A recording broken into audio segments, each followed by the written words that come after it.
What is up, Texas Tech Red Raiders fans? It's your old friend IndyCar Timm here with the Texas Tech Red Raiders Daily Blitz. It's towards the end of October here, and it means it is TCU Horned Frogs week as we prepare you for the Red Raiders home contest against the Horned Frogs on Saturday. It is a 2:30 p.m. kickoff on Fox for you, nationally televised game on Fox, as the 5-2 Red Raiders trying to rebound, if that's the correct word, from the 59-35 thrashing at home at the hands of the Baylor Bears on Saturday last week. And I still haven't really figured out what went wrong there other than everything.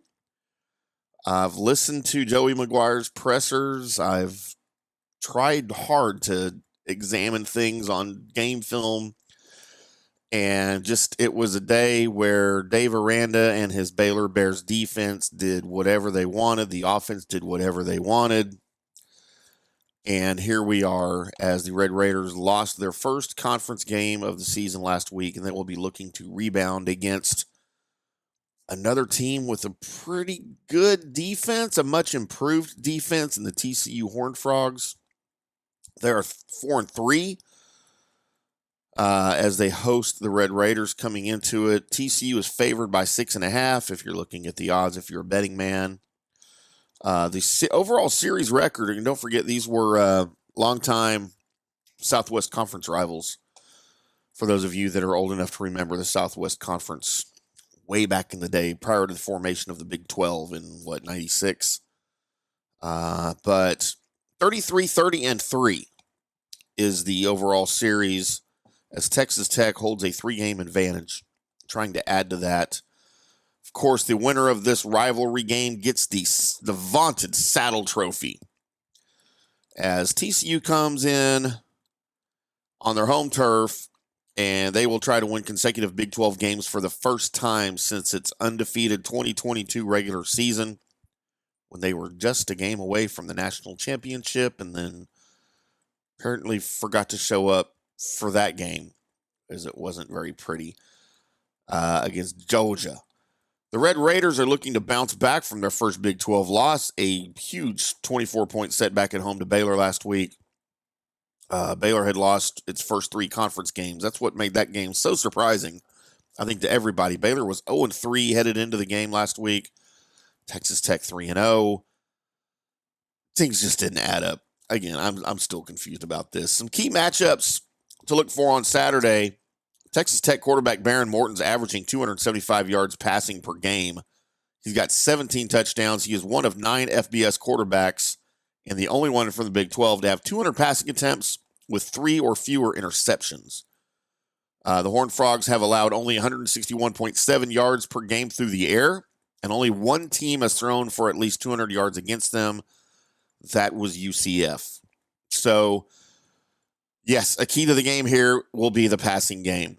If the Red Raiders can certainly keep their passing offense as efficient and as strong as it has been this season, even in the loss to Baylor, really, the passing was not the problem in that game. But it's going to be kind of on Baron Morton's shoulders here to carry this one against, again, a pretty good defense, much better than they were last year, as they have made changes there, certainly on the defensive side of the ball. And they brought in Andy Avalos to come in and retool the former Boise State head coach to retool their defense. And he's done a pretty good job. It's still a work in progress, though. You're going to want to pay attention to the Big 12 rushing leader out of Texas Tech, Taj Brooks. He's rushing for 134 yards per game. He's only the second FBS player since 1996 with at least 95 yards rushing in 17 consecutive games. The most in that span is 19 in a row by Minnesota's Mohamed Ibrahim from 20 to 22. Brooks has more than 100 yards in 14 of those games, including 146 against TCU last season. For the Horned Frogs, 30-year sophomore quarterback Josh Hoover is the Big 12 passing leader at 324.3 yards per game, even after his 9-game streak with at least 20 completions and 2 touchdowns ended last week in the 13-7 win at Utah.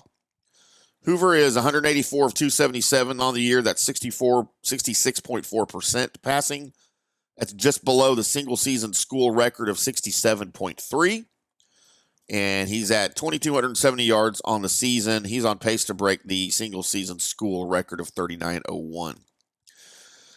Texas Tech's 35-28 win at home last season against the Frogs into TCU's 4-game winning streak in the series, their longest since winning the first 5 games played against each other from 1926 to 1930. We all remember those classic games, don't we? Sometimes I feel like I'm old enough to remember those. The 21.3 receptions per game for TCU receivers are the most for a Power 4 team. The Frogs have recorded at least 10 passing first downs in 19 consecutive games. That's going to have to stop if the Red Raiders hope to win. The only longer FBS streak is LSU's 23 in a row. The Red Raiders are 11-3 in one-possession games under third-year coach now, Joey McGuire. So a lot of things here with the potential to go right for the Red Raiders, but a lot of potential here for things to go wrong for the Red Raiders. Make sure you guys head over to Red Raider Review on Athlon Sports, and you'll get our predictions, our staff predictions over there on Friday, as well as some other in-depth stuff for you regarding the game and Coach Joey McGuire and Sonny Dykes. And, all of your Frogs and Raiders preview stuff over there. We'll have a how to watch for you up or later on Thursday, and everything that you could possibly need ahead of Red Raiders versus Horned Frogs. Again, 2:30 Saturday on Fox, on your local Fox network. That's 2:30 Central Time. As we will be back immediately after the game on Saturday to do a recap for you, what went right, what went wrong. Hopefully cheering on a Red Raiders victory over the TCU Horned Frogs. Make sure you check out FanStream Sports, fanstreamsports.com, the FanStream Sports mobile app, and our FanStream Sports TV, which is our YouTube channel. Make sure you check out all of those for great NFL college football content. Find me on Threads and X at IndyCarTim. I would love to converse with you. And until Saturday night's postgame, boys and girls, we'll see you.